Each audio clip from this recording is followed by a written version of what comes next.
Hello. Can everybody hear me okay? Yes. Okay, hi. Thank you, ARPA, for the invitation, and thank you for all of you who braved LA traffic on a Thursday evening. So tonight we're going to be talking about Armenian tightrope walking. No, I'm kidding. Okay, so I wanted to open with some context. So the context is going to be is going to take a few minutes. The entire talk is going to be about 40 minutes. So I'll speak. I'm going to go through slides pretty quickly. I hope I'm not going to bombard with too much information. And then we can have a Q&A. So a quick reminder of Armenia's precarious situation. So Armenia is a tiny country, tiny post-Soviet country. It's located between two hostile neighbors with populations, sizes, economies, and militaries orders of magnitude greater than itself. It's landlocked, it's blockaded, it has massive corruption, massive oligopolies, almost 20% unemployment rate, big immigration issue, a frozen war, and a geopolitical balance between the Russia and the West, yet it's reliant on Russia for military protection and energy. Ouch, yikes, yeah. So this situation is quite easy to forget on the streets of Yerevan, either as a tourist or even living in Yerevan. So how can Armenia move forward? How can it craft a viable future? What does Armenia need to do to survive, if not to thrive? So number one is political progress, obviously. Number two is economic momentum with creativity, innovation, agility. Number three, more geopolitical leverage, if it can have. Some good news. We had the Dance Dance Revolution a few months ago, where Armenians came out in droves and demanded change. So some political progress there, and a new hope. Let's see where that goes. This is a brand new story, so it's still progressing, obviously. So we're starting to see some progress on the political front. So the rest of the talk will be focused on the economic momentum and the geopolitical fronts. So on the economic momentum, I'm going to talk about removing a giant economically extractive sector from Armenia's economy and potentially an idea of adding a new mobility sector. And on the geopolitical front, energy independence and some breathing room for Armenia. Okay, so Armenia can't simply continue copy-pasting Western models. Why? We live in a reality where countries much more powerful than it are competing, so we can't play their game and expect to succeed. Yes, sumo wrestling is not a Western game, but I thought it was a fun picture. We can't copy Western models because too many Western models don't work in the long run either. Choking environment with single-use plastics, choking cities, factories, cars, and a climate breakdown with all of our carbon emissions from airplanes to transportation. A Western model that does not work, as I've hinted, is the car-first transportation model. Cars are amazing machines. They can go anywhere at 80 miles an hour plus, no sweat. You don't have to be fit to use a car, obviously. But as everyday transportation in cities, cars are kind of crazy. So just before I start bashing cars, you're not a bad person if you own a car. I own a car. If you work on cars, if you sell cars, this is not a direct critique on you as an individual. This is a societal issue we must address together. So let's continue. So cars are crazy. Most of us don't think about how absurd it is to use a heavy metal box the size of a small living room just to go a few miles. Cars are enormously massive. How heavy is a car like the Toyota Camry? Can anybody guess? Okay, yeah, 32 to 3,500 pounds. How about something like a Chevy Tahoe? 5,000 to 7,000 pounds. But we know these numbers in abstract, but this is how much a rhino weighs. So it's like we are riding a rhinoceros. Each one of us are using a rhinoceros to get to work, to go to the market, to pick up our kids. Or an elephant. This is crazy. This is the amount of mass we have to move per person. Every person is between 100 and 200 pounds. This doesn't make sense at all. So, and cars are enormous. Their footprint is enormous. This is how much bikes take up space. The people on the bikes and the bikes themselves on a city street. This is how much a bus takes and the people who are going to ride the bus. And this is the amount of cars that need the same amount of space.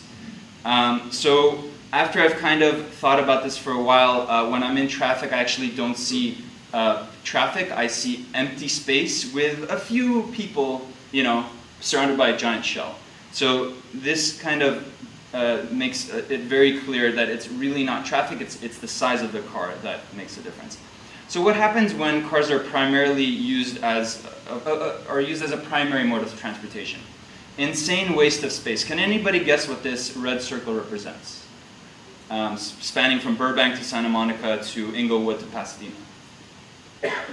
So this is if all of the car parking in the greater Los Angeles area were combined into a circle, that's how much space it would take to house all of our cars. So this is an incredible amount of wasted space. This space is called parking. We just say it's parking, but it's basically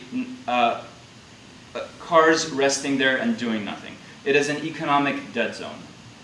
This affects housing prices. Why is LA's housing so expensive?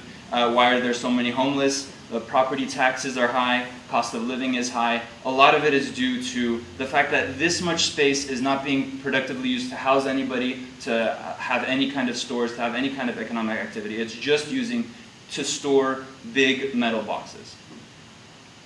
And this is what it does to our streets. It mutilates our streets. It leaves no room for people. See that kid there? He wants to kind of free himself from his mom. No, he can't because there's a giant, a car might hit him if the mom lets go. Traffic, stress, and waste of life. No need to tell all of you. We live with this every day. So we spend about 102 hours per year in LA in traffic on average. Cars are major carbon emitters. They're one of the biggest contributors to one of the biggest challenges facing our civilization. They are deadly as well. 1.25 million people are killed, 20 to 50 million are injured every year. These are genocidal numbers. Every year. Pollution. Air pollution kills 7 million people each year. These numbers are so big that it's like an abstraction. We really can't comprehend these numbers. And of course, quality of life. The stress, the noise, the traffic. So is this the world we want to live or leave our children? And cars have one job. They're meant to do one thing. They're sold, they're advertised to us as doing one thing, and that is fast, convenient, time-saving transportation. And how fast are these cars supposed to go? They're supposed to go, 80 miles an hour, 40 on street limit. How fast do you think you travel in a car on average? Anybody know? 20 miles. Okay, yeah. So 26.8 miles an hour. So between the traffic and the stoplights, you're actually not going very fast. You have this car, it says it can go 100, and that's just on average. So when you're stuck in traffic, you're going even slower during rush hour. So when everybody wants to go 80 miles an hour, no one goes 80 miles an hour. And it gets even worse for fast, convenient, time-saving cars. Cars are actually time thieves, so they cause sprawl. When a city is based around the car, instead of building up, developers build out. So in the beginning, it's nice, 10-minute, you go to your suburb and then you commute back. As people add on to a city, this is unsustainable. You start getting traffic, and the city expands further and further, and people want to live further and further. And sooner or later, people are, coming from Santa Clarita all the way to Culver City, commuting every single day. So it actually causes this sprawl of the city. Immobility, so you're constantly sitting. So you either have to go to the gym and exercise, so spend extra money and extra time to stay fit, while in other cities that aren't so car-based, you're just walking and you don't have to spend this much time. Or you have poor health. These are some of the diseases related to, it's kind of far away, so I'll read some of them: blood clots, hormone imbalances, heartburn, kidney stones, ulcers, depression, etc., osteoporosis. So think about the time wasted and the money wasted on poor health as well. And cars are horrendously inefficient. So they're the 56K modems of transportation. They're god-awful slow. So cars, so this is a graphic about how many people per lane a mode of transportation can handle. So a car lane can handle 2,000 people per hour, one car lane. A bus can do 4 times that. The bicycle can do 7 times that. Walking can do up to 10 times that. You see just how few people a car-based transportation system can carry. So the benefits to ditching cars, just to recap, for any country, including Armenia, would be decreased traffic, reduced stress, time saved, valuable real estate saved, decreased cost of living, decreased carbon emissions, and on and on and on. Cars are a hugely economically extractive sector of a nation's economy. This is particularly true for Armenia. Car infrastructure is expensive. Supporting tens of thousands of pounds is not cheap. So most of that money could be better used to rebuild, say, the dilapidated Soviet-built apartment buildings, for example. How much money is spent on car infrastructure? This is how much money every year Armenia spends on car infrastructure. Some of these numbers actually surprised me, so I would love somebody to check them. I double and triple check them. I'm worried that they're high because they blew my mind, but I believe they're right. So 100 million every year on car infrastructure and road maintenance. Cars are expensive and foreign made, so Armenia doesn't produce cars. So the money that Armenians spend buying cars just leaves the country. It enriches other nations and corporate shareholders. So how much money leaves Armenia per year? 2017 car imports were 32,000 cars, give or take. Multiply that by, let's say, $10,000. Let's say cars in Armenia are cheaper than over here. This is how much money every year is spent on cars in Armenia. This is $250 million, over $250 million. Cars are expensive. To move 4,000 pounds of metal requires a lot of fuel. That money, again, just leaves the country. How much? So I couldn't find exact numbers, so I had to do some extrapolation. I'll try not to bore you with too many numbers, but these were 2 headlines that I found in my research. 110 government ministry cars require 240 million dirhams for maintenance, or 29 central bank cars require 100 million spent yearly on gas and maintenance. Convert that to dollars and divide that by number of vehicles to get per car. Now I want to be conservative, so let's eliminate the one that is way over. Maybe central bank cars are very expensive, who knows. And I want to be even more conservative. Let's half our already conservative number, because this is an extrapolation, so I just want to be really conservative with these numbers. Let's say Armenians have cheaper ways of maintaining their own cars than the government does, and let's say there's a corruption in these figures. So you do 2,000 per car, and there are almost 500,000 insured cars in Armenia. So that figure, if we multiply those 2 numbers, comes out to $1 billion. What is Armenia doing spending $1 billion every year on cars, on maintenance of cars? So let's add all of these numbers together. This is almost $1.5 billion. It's an economic burden. So to put it in context, GDP means gross domestic product. It's the number of dollars a country or a state or a city produces in value every year. So what is Armenia's GDP? It's about $11.5 billion every year. So Armenia, on average, $11.5 billion worth of economic activity happens in Armenia every year. And that's how much Armenia spends on cars. That's 12%, almost 13%. Every year. So basically, the entire work of Armenia, 10%, 12% of that is going to, automobiles. So cars have many harms and they drain Armenian coffers. What's the economic term for such an arrangement? It's kind of a lose-lose. One final disturbing thought, as if all this weren't bad enough. Sorry, this is quite a downer part of the presentation. When we buy gasoline and natural gas, we're basically paying for Azerbaijan's military bills. Azerbaijan being a big oil and gas producer. I think top 20 or thereabouts.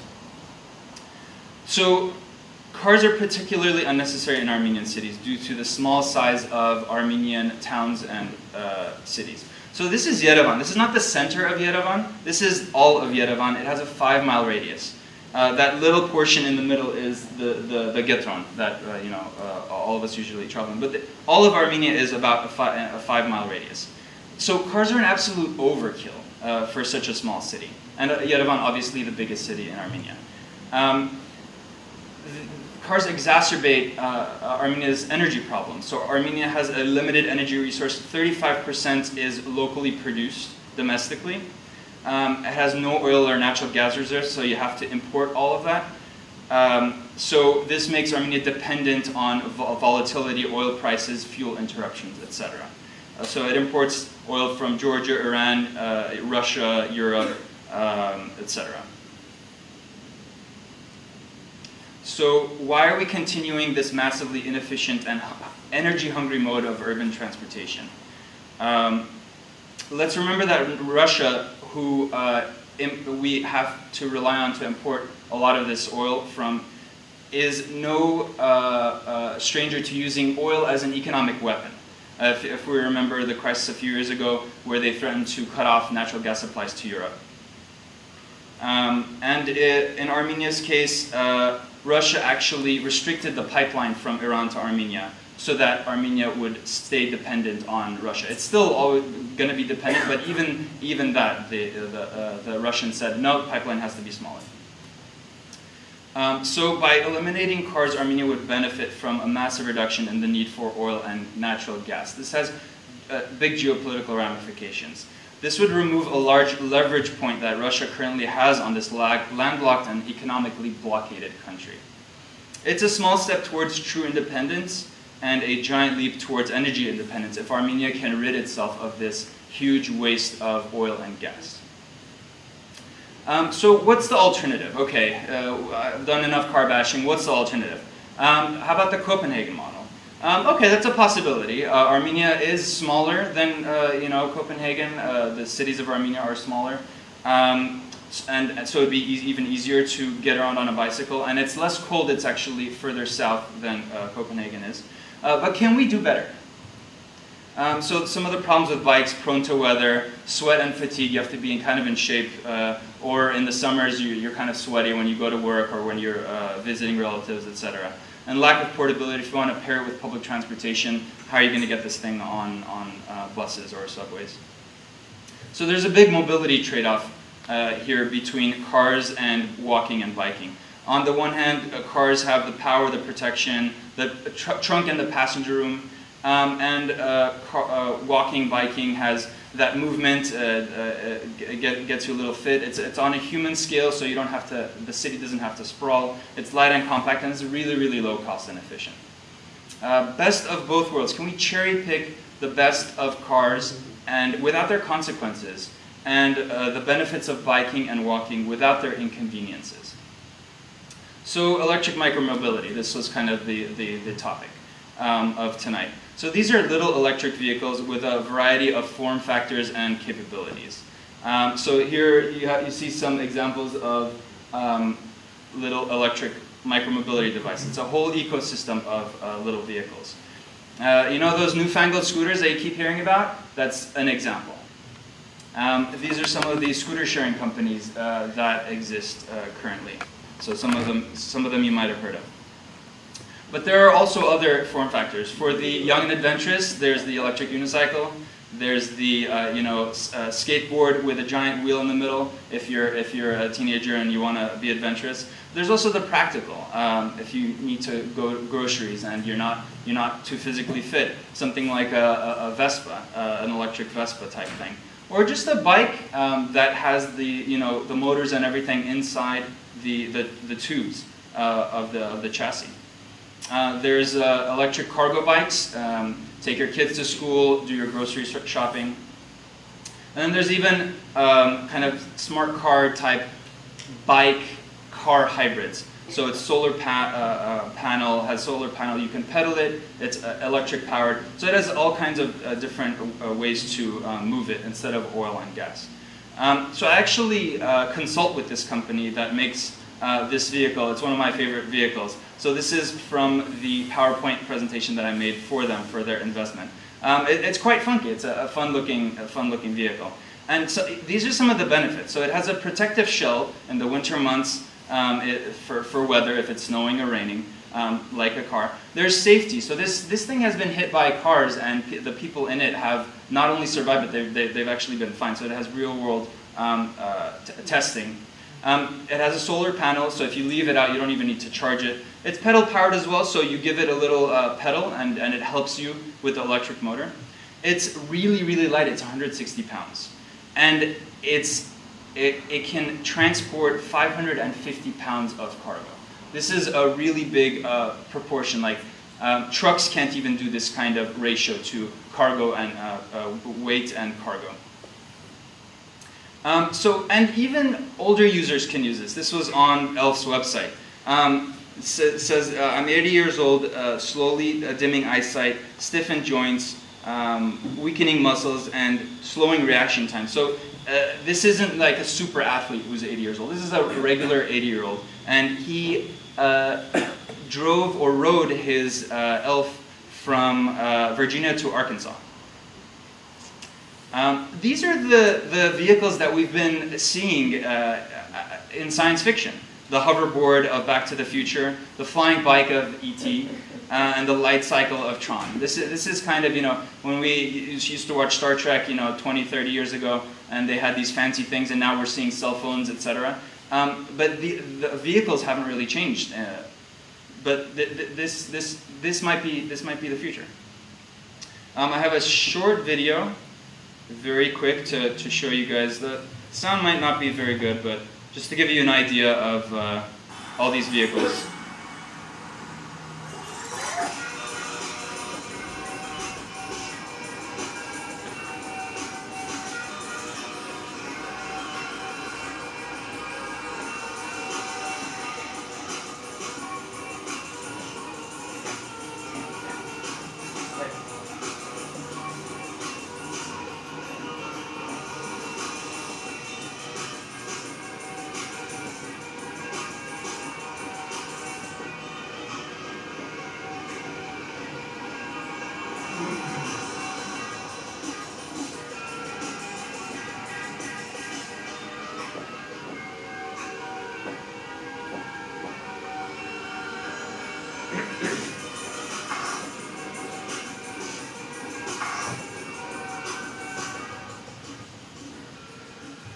Okay, so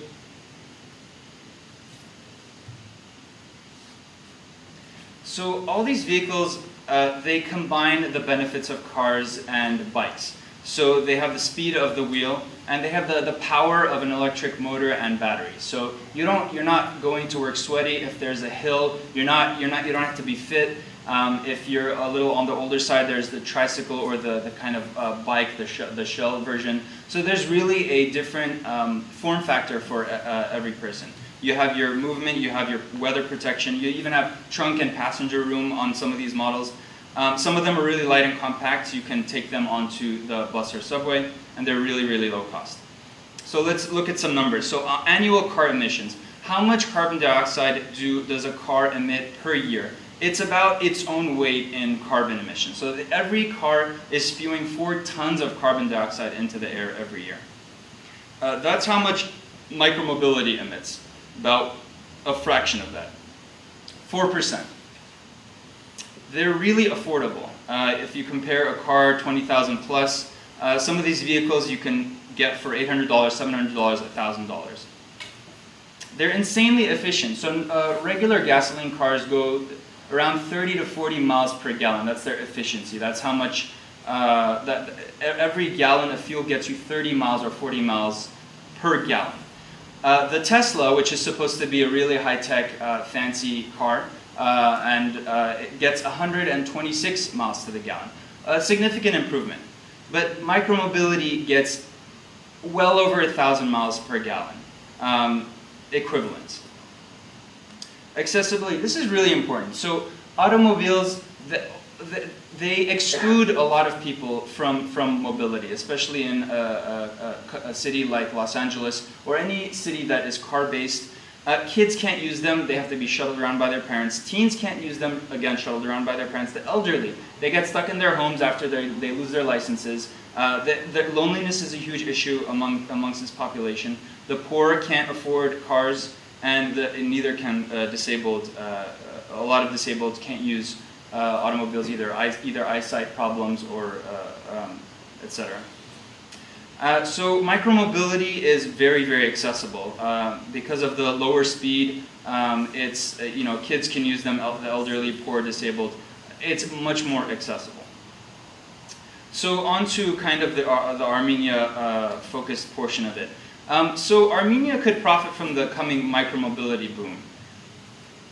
Micromobility has a very low barrier to entry compared to cars. That means if you want to start a company that produces or rents these things, compared to a car, it's much, much, much, much cheaper to get investment or to start a factory, etc. So a new car design, if you want to start a new car brand from scratch like Tesla did, takes about $1 billion in designing the car, just designing the car, and then manufacturing takes about $2 billion. That goes up to $3 billion. So I saw this headline in my research, Armenia toying with its first solar car in hopes of manufacturing. I don't know, I'd be a little skeptical. It takes a lot of capital investment to start mass producing cars. These are the figures for micromobility, about 20 million from start to finish, from designing to manufacturing. Much cheaper. And the profit margins on micromobility are much higher. So this is your typical profit margin. That means how much money a car manufacturer is making by selling these things. They are spending X amount of money to build and manufacture, and they're selling it for a 20% profit. Micromobility has about a 55% profit margin, so much, much higher profit margins. That's Elon Musk a little confused. So Armenia kind of has the resources to start this sector, this micromobility sector. Raw materials, so mining is one of the most important sectors in Armenia. So instead of just selling that raw material to other countries, they can start using it itself to manufacture some of these vehicles. Software. Currently, there's 15,000 high-tech software jobs, 400 companies. So that means that there is the technical capability to make the software required to run these devices. Hardware. Armenia is still catching up in the manufacturing. There was some tablet manufacturing done in Armenia. There is a potential for high-precision manufacturing in Armenia. Robotics. So Armenia is starting to show signs that it's combining its software and hardware skills. So it placed third out of 157 teams in the Global Youth Robotics Competition. And that means there's some talent there in these kids. Incubation. So Armenia has a few institutions that can incubate such companies, like Tumo, like Fast, like Hive. The startup energy. So Armenia has startup energy as well, and the talent. There's Pixart, there's Menu.am, there's Gigi. So there's a slowly growing sector of high-value startups. So can domestic micromobility manufacturing even spark an export sector? So the global market for cars is $3 trillion. It is $12 trillion in the micromobility space. So the market for, if you start producing micromobility like electric bikes, electric scooters, instead of trying to do cars, you have a much, much bigger market to go. to sell these things in. And this market is only set to grow. By 2022, looks like it's about $15 trillion. This is the global market for micromobility. And micromobility is small and light, so you can ship tens of thousands of these even with the blockades. How are you going to export cars with your borders blockaded? If you have something that is 10 or 20 times lighter, this is much more feasible to start exporting. This could be a huge boost for the Armenian economy and a potential accelerator for the tech sector, especially manufacturing. So think once you start producing sectors like this, they have following consequences. You gain more experience, you gain more people that are able to manufacture, are able to go in high tech, and it has a positive effect on the rest of the high tech sector. Steps to transitioning. So phase one, vision, roadmap, policy crafting. Phase 2, increase micromobility and de-escalate cars. Phase 3, encourage domestic production. And phase 4, encourage export. So let's start from phase 2. Increasing micromobility in Armenia. So if the government or Armenia decides they want to pursue this, they can start planning from now. They can start building safe infrastructure, like protected bike lanes, to make micromobility easy and safe to use. And this will also have the benefit of regular bikes will have an easy time going in and around Armenia. I just saw somebody coming in with a bike over there. So that was really cool. The government can start giving rebates for micromobility purchases. So this is not a new idea. California gives rebates to electric cars, and the federal government gives rebates to electric cars. So this subsidy can be multiplied in its green efforts to reducing carbon emissions, etc., because these devices are way, way cheaper than cars.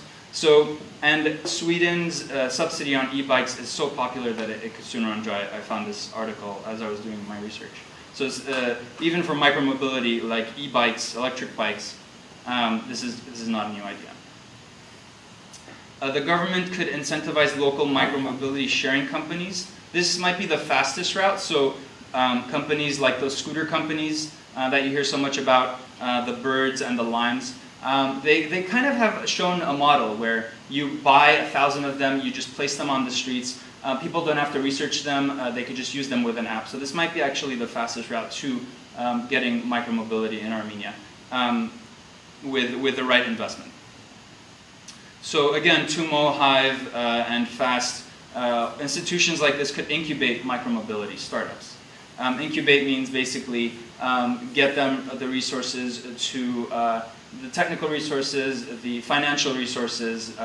When you start a startup and you incubate them, that's kind of what that means. And current players can get into the game. For example, Gigi. So Uber and Lyft, when these scooters started landing in different cities, Uber and Lyft started realizing that, hey, these scooters are actually taking a bunch of our half-mile to 1-mile business. They were actually stealing their business, because it makes much more sense to just take a scooter half a mile, an electric scooter, than to call an Uber, wait there, pay $4, $5, $6. It's cheaper, faster, easier. So they actually, almost immediately, after a few months after these things started showing up, they started either buying these companies or investing in these companies. So Gigi could do the same.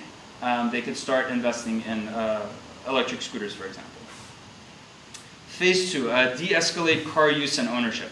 So you can slowly start making car ownership more inconvenient. For instance, you can take away publicly subsidized parking, like street parking, away. Slowly, every year, start taking a little bit more and more away. You can increase tariffs on car imports and start using those funds to subsidize micromobility infrastructure, like protected bike lanes. You can start off with the expensive cars, so this doesn't have to immediately affect, middle class and poorer Armenians who are trying to buy cars. You can start off with the more expensive models, so a progressive tax. And phase 3, you can spark a domestic production. Again, government incentives are great here for local micromobility manufacturing companies. The incubation is also a really good idea. Obviously, phase 2 and phase 3, some of the same ideas here. Wealthy investors can signal their willingness to invest in micromobility manufacturing. As we remember, the capital investment for starting a micromobility company was way cheaper. So private individual Armenian investors could have enough capital to start not one but multiple of these companies. And encouraging micromobility exports, this is a way down the road. But you could start studying the best export markets for these things. Europe is a great export market. China and Asia are great export markets. There's much more electric bike use there in these markets than in the United States, for example. You can study the best export routes for these markets because obviously 90% of Armenia is blockaded. And you can start working on policy and free trade relationships with the governments that you'll need in order to start these exports. And here's a kind of out-of-the-box fun idea for making Armenia a breakout micromobility nation on the world stage. Bear with me as I present this cookie idea. So how many of you have heard of the DARPA Grand Challenge? Okay. So this was a challenge presented by the Department of Defense Advanced Research Division. They said, this was back when autonomous cars were much more in their infancy. So they said, we have $1 million or $2 million up for grabs. The first university or company that can get a car to, by itself, go from San Bernardino to Vegas by any means necessary without the help of humans wins this chunk of money. The first year was a disaster. I think only 7 miles were accomplished. The following year, a lot of these companies, and like Stanford, for example, won the DARPA challenge in 2005. A lot of companies invested money into it, and this spurred autonomous vehicle technology. And this challenge was able to get a lot of this technology to come together. But it was kind of a publicity stunt as well, but also to move the technology forward. Let's cross this with a Tour de France. So Tour de France, obviously, people on bikes go all around France and they try to win. Why don't we have a worldwide micromobility challenge from Yerevan to Stepanakert, for example? By any means, micromobility. Invite the world's manufacturers, the world's companies, get teams together. However they make it from Yerevan to Stepanakert, the first team that wins either some money or notoriety, and maybe you can make this a yearly thing like the Tour de France. So some concluding thoughts, we're almost done. The power of micro. I saw this on Twitter, I thought it would be cool to share. A bike is a merger of a toy, utilitarian vehicle, and sporting equipment. A person pedaling uses more energy more efficiently than a gazelle or an eagle. The triangle-framed bike can carry 10 times its own weight, a capacity that no automobile, airplane, or bridge can match. Imagine that, the amount of strength in this little invention. And the benefits of being a micro-country. So we often say, oh, Armenia is so small, it's tiny, and my opening intro remarks were kind of along those lines. But sometimes you can use your weakness to your strength. For example, small startups, they can maneuver really quickly. They can make decisions really quickly. They can innovate really quickly. And small countries, if they choose, can use this nimble and agile mentality to outmaneuver larger companies. Just imagine a few phone calls, a few investments, or a few government incentives could get all of this started in a small country like Armenia. Imagine trying to get something like this started in Los Angeles. You'd have thousands of government officials calling each other, people calling their representatives saying, no, I don't want a bike lane here, I don't want cars removed from here. In a small country like Armenia, yes, there's a lot of corruption, etc., but a lot of it, you can use that to move things quickly. That's the positive side of being a small, agile country. World leaders and CEOs would salivate over this kind of nimbleness. So now, be realistic. Come on, be realistic. How can you ever get rid of the car? This is what I hear all the time. So, did we ever think this would happen? You know, a year ago, if you would say, oh, Armenia is going to become a democracy, et cetera, oh, be realistic, there's oligopolies, Russia's never going to let it happen, blah, blah, blah, blah, blah, blah, blah.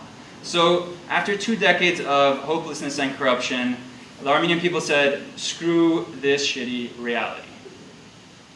So this is the reality that's really unrealistic. Global warming, pollution, plastics filled with, the oceans filled with plastics, traffic.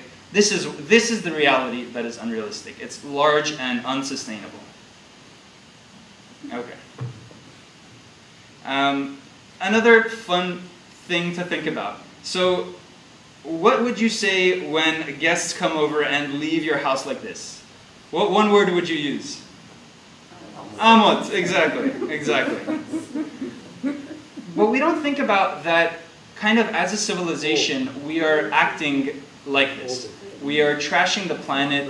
We are leaving this world that we've inherited, that was pristine just a few hundred years ago, and we're trashing it. But there's nobody to clean it up. When you leave a house like this, there's the host to clean it up and never invite you again. But nobody's going to clean up planet Earth other than us. Another final thought. This was 2 days ago, October 29 or 3 days ago. Armenia is the gateway of the future by the President Armen Sarkisian. Now, I don't know his politics. I just liked this quote. Armenia is the gateway of the future. We promote making investments in our country. The country is young, ambitious, and people are talented, and has a young government and a country that feels itself part of the 21st century. It's young and mature. I think this is the spirit. If Armenia is going to thrive and succeed, this is the kind of spirit that the country really needs. So I want to leave you a quote from William Saroyan. I like big bikes and I cannot let, no, that's not quite right. This is the actual quote. He says, I love the bicycle, I always have. I can think of no sincere, decent human being, male or female, young or old, saintly or sinful, who can resist the bicycle. The bicycle is the noblest invention of mankind. I didn't know this about a few years ago. William Saroyan was a really big fan of the bicycle. Just to bring it all together, let's see if we can create a new, hopeful, and nimble Armenia by removing a big extractive sector of the economy and replacing it with micromobility, by reducing traffic pollution, car crash deaths, injuries, and increased physical health, and a giant leap towards energy independence by removing cars, all that oil and natural gas. You can stop exporting or cut it. A small step towards geopolitical control. Start a new domestic sector and an export sector, and this might serve as a catalyst for high-tech manufacturing with even greater economic returns. This can be our new reality. Thank you.